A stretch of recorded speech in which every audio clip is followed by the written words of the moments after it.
Une valorisation d'entreprise peut se faire dans différents contextes. Tout d'abord, pour réorganiser son capital, répondre à des obligations légales. Par exemple, lors d'un apport de titres à une holding, il est nécessaire de valoriser les titres apportés.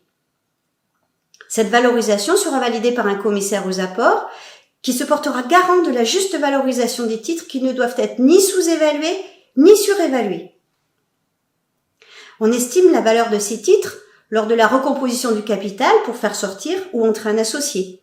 Pour le nouvel associé, cela permettra de déterminer le pourcentage de capital détenu par ce dernier. On valorisera aussi son entreprise dans un contexte patrimonial.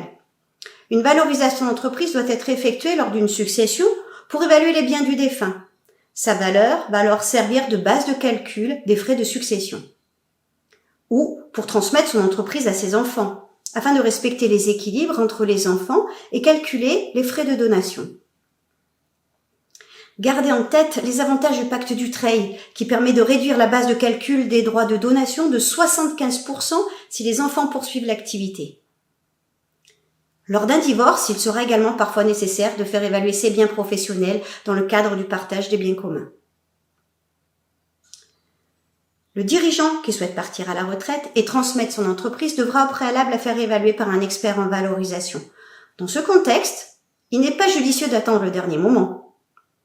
En effet, la valorisation est toujours précédée d'un diagnostic complet de son entreprise afin d'en déterminer ses forces et ses faiblesses.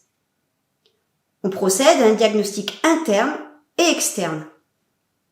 Vous comprendrez aisément que ce diagnostic pourra amener le chef d'entreprise à repenser sa stratégie de développement, son organisation, son mode de management, les futurs recrutements, la formation de son équipe, le financement de nouveaux investissements, etc., etc.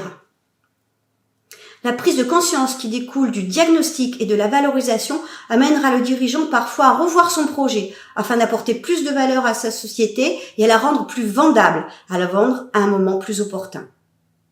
Un fonds d'investissement, une société en croissance externe, un banquier étudieront systématiquement la valeur de l'entreprise avant d'investir ou de financer.